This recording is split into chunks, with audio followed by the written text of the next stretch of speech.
From the moment you open your eyes in the morning, do you find a noisy meeting already starting in your head? A voice pleading to sleep for 5 more minutes, and a voice scolding that you'll be late if you don't get up now. Or perhaps a whisper of anxiety about today's presentation, and a stern command telling you to just calm down. Even though you are supposed to be a single person making decisions, your heart feels torn into scattered pieces. Based on the book Power of Ego, which has achieved 20 #1 rankings on Amazon across 5 countries, a team holding professional certifications from Ivy League institutions like Harvard and Yale will explain. In this second part of our 8-episode series, we will dive deep into the true nature of the ego. Our mind is not a single solid block. It is a society inhabited by diverse and unique residents. By adopting this perspective of an internal family system, your self-understanding will evolve dramatically. In traditional psychology and common sense, a person has been thought of as having only one single personality. If someone felt they had multiple personalities within them, it was even considered a sign of mental illness. However, the perspective of PCM, the parts connection method proposed by Post IQ Lab, is different. The existence of multiple parts within the mind is not a disease, but a normal state for a healthy human being. Think back. At your workplace, you are a capable, rational, and highly responsible employee focused on your tasks. But when you return to your childhood home, you may suddenly revert to being a child leaning on your parents. Or in front of close friends, you might become the life of the party, cheerful and full of humor. You aren't just wearing masks. Your internal parts are actually switching based on the environment. Depending on the situation, the most appropriate member of your inner team is sitting in the driver's seat. The problem is not the existence of parts themselves, but rather when parts are in intense conflict with each other. Or suffering arises when a specific part runs wild and continues to monopolize the driver's seat of your life. What Eckhart Tolle called the ego is actually not a giant monolithic monster that must be destroyed. It is simply a collective term for the unique members formed for the specific purpose of protecting you. Each of them, though they may not have names, has their own age, personality, and personal history. Most importantly, all of them are motivated by a desperate desire to work for your benefit and safety. By accepting this multiplicity of the mind, you will be freed from self-doubt and the feeling of instability. You can view conflict not as weakness of will, but as a simple disagreement between different parts. Then the vague challenge of changing yourself transforms into the concrete task of dialogue with specific parts.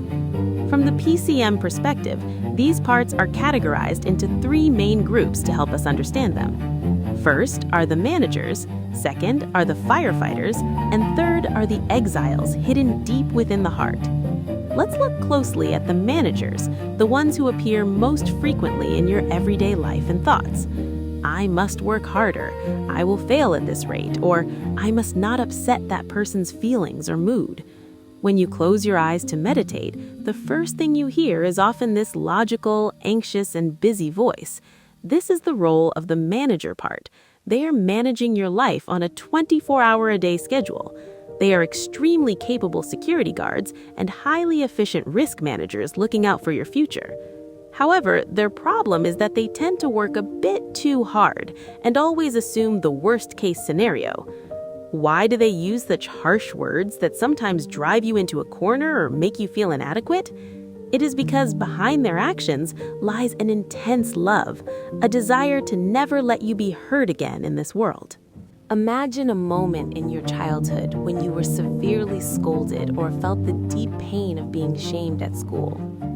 In that moment, a part rose up from the pain engraved in your heart to ensure your survival and protection. I will never let us feel this miserable again. To do that, I must keep a perfect watch on everything. This is how manager parts, often called perfectionists or inner critics, are born and take their post.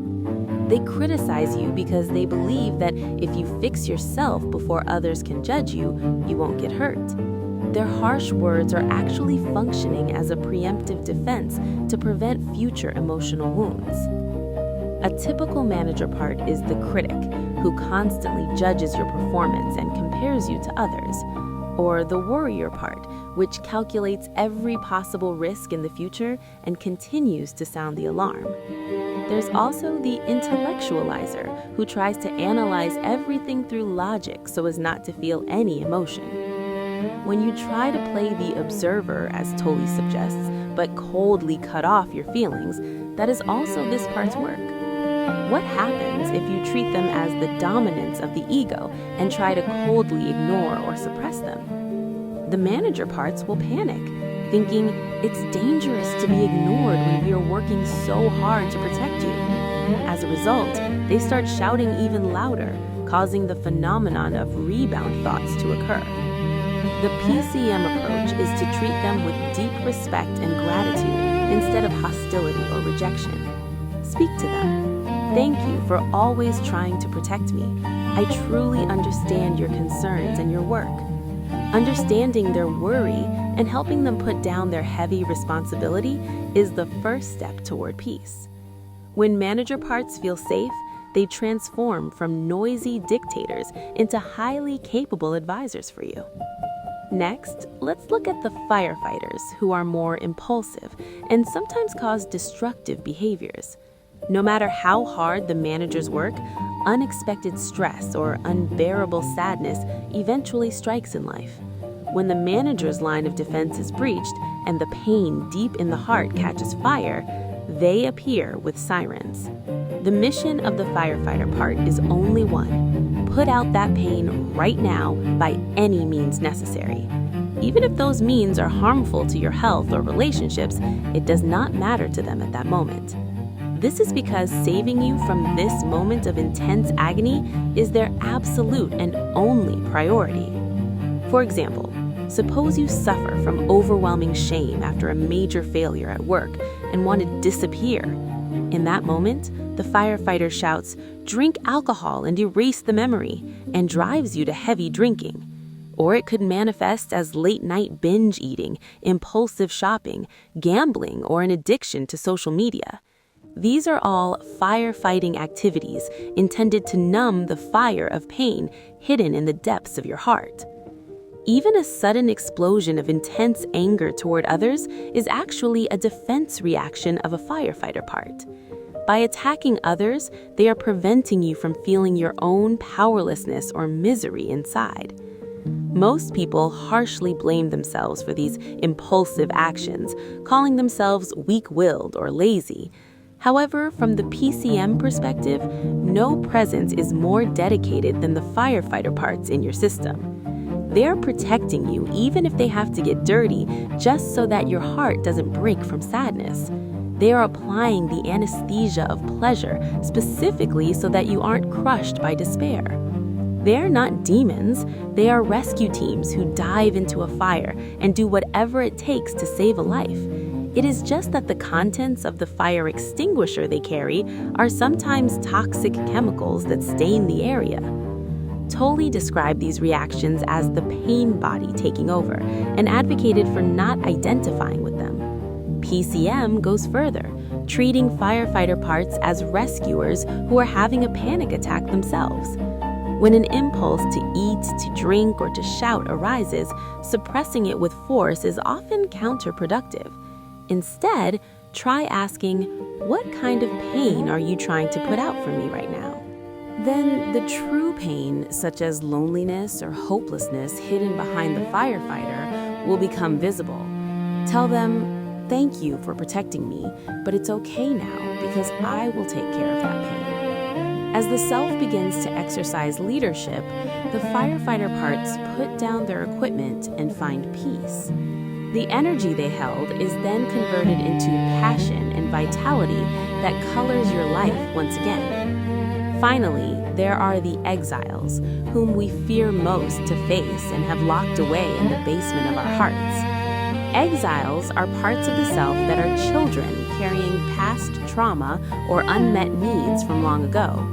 They are burdened with heavy emotions like terror, sadness, shame, loneliness, and worthlessness. Because they are so painful and fragile, Protectors like managers and firefighters made a difficult decision. If this child comes to the surface, we will be unable to function due to the pain, so we must lock them away. This is the true nature of exile. We live our lives pretending the weakness or misery within us doesn't exist. But the exiles have not disappeared. They are still crying in the basement, waiting for someone to help. In fact, the source of the energy that makes the ego so noisy is the scream emitted by these exiles. The manager drives you to succeed because the exile is crying, "I am worthless and unloved." The firefighter tempts you to drink because the exile is screaming, "I am so lonely I might die." Our obsession with past regrets is because the exile is still left behind at that specific point in the past. Our extreme fear of the future is because the exile is afraid that the pain they experienced will be repeated. To solve the problem of the ego, it is completely insufficient to just correct surface thoughts or behaviors. We must descend into the basement of our own hearts, unlock the door, and rescue the trembling child. If you misunderstand Tolle's teaching, you might try to observe and eliminate negative emotions coldly. But cold observation is a new trauma for the child in the basement, feeling as if they are being ignored again. It is essential not to process emotions as data, but to approach them as your own little self who is crying. "It was so hard for you. I'm sorry for leaving you alone for so long. It's okay now. I am right here." This becomes the most core process in the reconciliation with the ego that this book proposes to you. When the exile is healed and their burden is lifted, they transform amazingly and become your ally. The child who carried worthlessness regains pure joy, and the one who carried fear regains creativity. They were the most important sources of life energy intended to make your entire life shine brilliantly. Embracing these parts, managers, firefighters, and exiles, is the presence known as the self. The self is your essence, like the sun or the blue sky that always exists behind the clouds of thought. Tolle called this presence, but PCM defines it as a leader full of compassion and wisdom.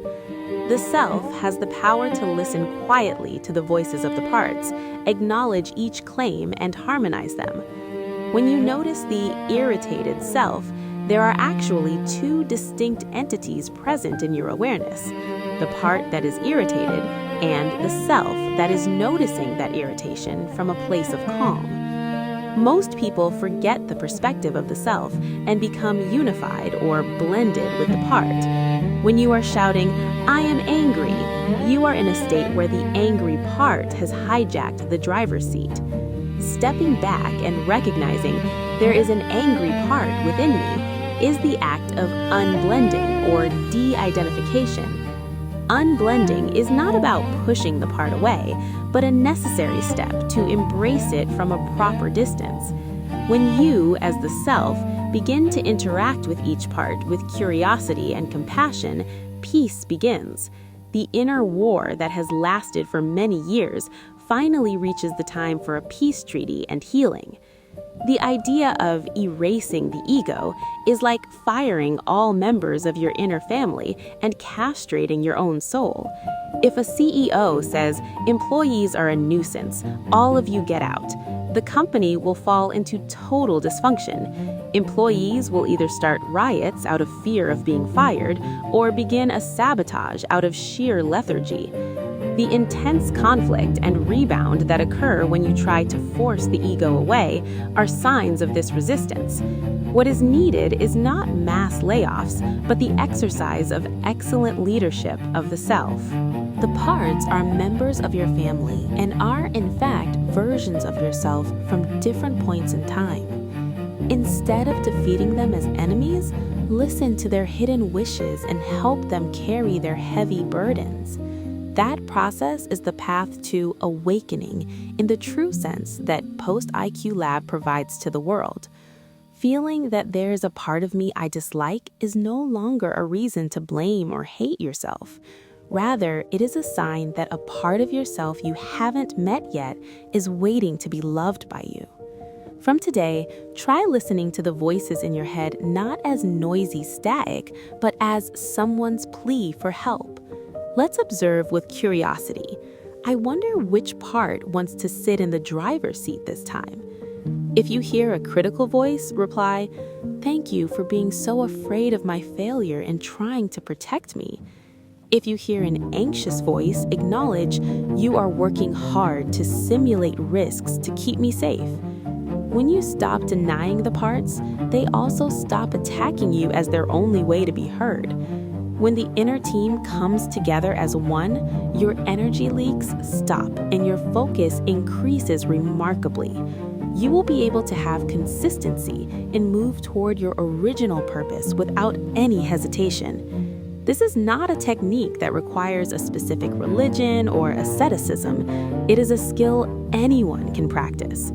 Please illuminate the rich universe of your heart with the light of the self and build a harmonious kingdom. In our next episode, the third part, we will further explore the theme that all emotions contain love.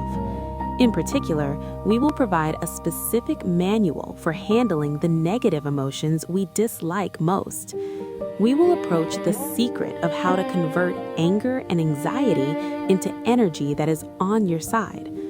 Also, to help you discover your best self alongside AI, we have prepared a special free AI chatbot assessment for you. Based on our unique GSI model, it diagnoses the current state of your intelligence. You can experience a session designed to unlock your latent potential. Please check the free assessment and session link in our profile or description. Let's go find the answers within you together with us. Thank you for watching until the end today. Please remember to like and subscribe to the channel.